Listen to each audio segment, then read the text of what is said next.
ಇನ್ನು ಯುದ್ಧದಲ್ಲಿ ಮಧ್ಯಪ್ರಾಚ್ಯದಲ್ಲಿ ಸಿಲುಕಿರುವಂತಹ ಭಾರತೀಯರನ್ನು ಕರೆತರಲು 60 ವಿಮಾನಗಳ ಕಾರ್ಯಾಚರಣೆಗೆ ಮುಂದಾಗಿದೆ. ಇಸ್ರೇಲ್ ಇರಾನ್ ನಡುವಿನ ಯುದ್ಧದ ಬಿಸಿಗೆ ಮಧ್ಯಪ್ರಾಚ್ಯ ದೇಶಗಳಿಗೆ ತಟ್ಟಿದೆ. ಅಲ್ಲಿ ಸಿಲುಕಿರುವಂತಹ ಭಾರತೀಯರನ್ನ ವಾಪಸ್ ಭಾರತಕ್ಕೆ ಕರೆತರುವ ಸಲುವಾಗಿ ಏರ್ ಇಂಡಿಯಾ ಮತ್ತು ಏರ್ ಇಂಡಿಯಾ ಎಕ್ಸ್‌ಪ್ರೆಸ್ ಸಂಪೂರ್ಣವಾಗಿ ಸಜ್ಜಾಗಿದೆ. ಮೊನ್ನೆ ದಿನ ನಾನೊಂದು ವಿಜುವಲ್ಗಳನ್ನು ನೋಡ್ತಾ ಇದ್ದೆ.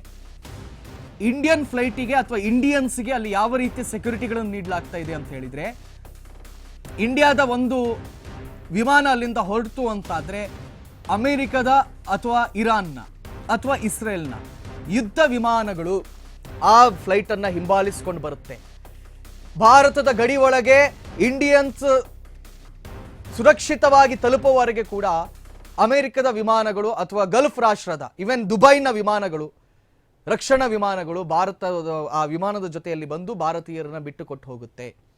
ಈ ವಾರಲ್ಲಿ ಒಂದು ಖುಷಿ ಆಗ್ತಿರೋದೇನು ಗೊತ್ತಾ, ನೀವು ಸ್ಪಷ್ಟವಾಗಿ ವಿಚಾರ ಮಾಡಕ್ ಹೋದ್ರೆ ಅದು ಇರಾನ್ ಆಗಿರಲಿ, ದುಬೈ ಆಗಿರಲಿ, ಇವನ್ ಅಮೆರಿಕ ಇಸ್ರೇಲ್ ಆಗಿರಲಿ, ಆದಷ್ಟು ನಾವು ಭಾರತದ ಜೊತೆ ಸಂಬಂಧವನ್ನು ಕಡಿತಗೊಳಿಸಬಾರದು. ಭಾರತದ ಜೊತೆ ನಾವು ಒಳ್ಳೆ ರೀತಿಯಲ್ಲೇ ಇರಬೇಕು ಅನ್ನುವ ನಿಟ್ಟಿನಲ್ಲಿ ಇವರೆಲ್ಲರೂ ಕೂಡ ಶತಪ್ರಯತ್ನವನ್ನು ಮಾಡ್ತಾ ಇದ್ದಾರೆ. ಒಂದ್ ಕಡೆಯಲ್ಲಿ ಇರಾನ್ ಹೇಳುತ್ತೆ ಧನ್ಯವಾದ ಅಂತ ಹೇಳುತ್ತೆ, ಮತ್ತೊಂದು ಕಡೆಯಲ್ಲಿ ಇಸ್ರೇಲ್ ನಮ್ಮ ಭಾರತ ನಮಗೆ ಬ್ರದರ್ ಇದ್ದಂಗೆ ಅಂತ ಹೇಳುತ್ತೆ, ಮತ್ತೊಂದು ಕಡೆಯಲ್ಲಿ ಡೊನಾಲ್ಡ್ ಜೆ ಟ್ರಂಪ್ ಕೂಡ ಹೇಳಿಕೆಗಳನ್ನು ಕೊಡ್ತಾ ಇರೋದು. ಇನ್ನೊಂದು ಕಡೆಯಲ್ಲಿ ದುಬೈ ಏರ್ ಫೋರ್ಸ್ ಏನಿದೆ ಅದು ಭಾರತೀಯರ ವಿಮಾನಗಳಿಗೆ ಸೆಕ್ಯೂರಿಟಿಯನ್ನು ನೀಡ್ತಾ ಇದೆ.